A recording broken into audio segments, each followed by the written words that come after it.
Right, so this is most of the tools and products that I needed to build this bike, and it's not actually that much. So a lot of things I already had. So that's the stuff lying here.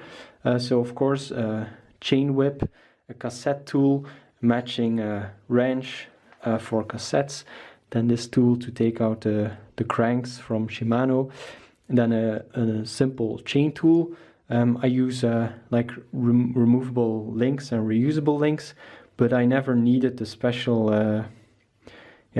tool for that. So when you want to put them in place, just make sure it's at the top of the chain, above the chain stay, and then just brake and put a little bit of force on the pedal, and that will snap it nicely in place. And when you get it back out, just make sure there's slack in the chain, and you can like nicely push it back together. And then like a marker to make markings. I don't know, I use it multiple times, like at cables and so on, like where to cut your cable. And also a measuring tape to make sure that the fit is perfectly the same as on my old bike. An adjustable wrench that's set to the width of a disc brake, because the disc brake was slightly out of true. That's why I had rubbing at the start, until I noticed there was a bit of a wobble. So by using this, I fixed that. Some electrical tape, and of course set of Allen keys, or hex wrenches, whatever they're called. And for the new Shimano type group sets, you will need these small ones to adjust the derailleurs. In the past you never needed those, but those small ones, you will need them now. And actually this quite a big one for the new pedals. They need like a super big one. And I only have a torque wrench for 5 Newton meters. I know this is, according to some people, is sacrilege and the bike will fall apart. But on parts that are metal on metal, everybody just went by feel for a whole century, and nobody ever had any issues. So the 12 to 15 Newton meters or something, that like you can kind of feel that by hand and still not overdo it, but get really close to that value.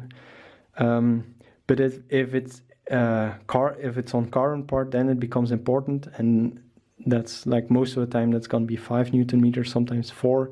But if you use this one for 5 and like you get the hang out of it, then you can sort of guess if it's around 4, 3.5. Like don't go like there's nowhere near 5 yet, nowhere near a click yet.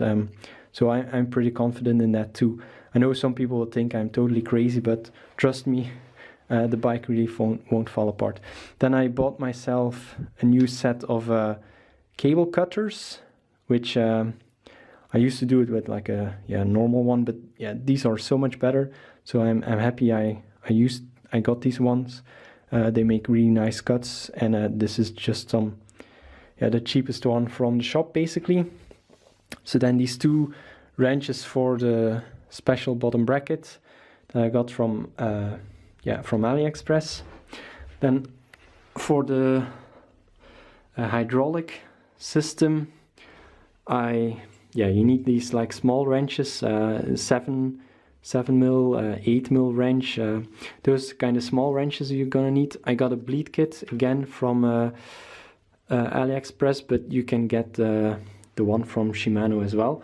And I got this little tool to put in the pin. So I had to use this tool 4 times on 2 cables with 2 ends each. But I still thought it was worth it since it's pretty cheap. It does the trick perfectly fine. Since like with the cables being yeah, in the through the handlebars and so on, you don't really have much space to do it with a little hammer, which is also possible if you only have to do it a few times. But yeah, I bought this tool and I'm happy I did.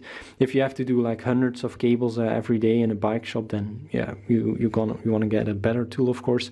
And I got this tool to make nice clean cuts in my hydraulic hoses, and it also did the trick perfectly fine. But again, maybe if you have to make hundreds of cuts every day, this tool won't last very long. But for me, it worked perfectly. So then I got this this tool. You can see it's with these magnets, and it has like a strong magnet on this side as well, and then this magnet to sort of, you can like push this through the hole and then fish out, because it's always the last part. You can then like fish to get this and then pull it out.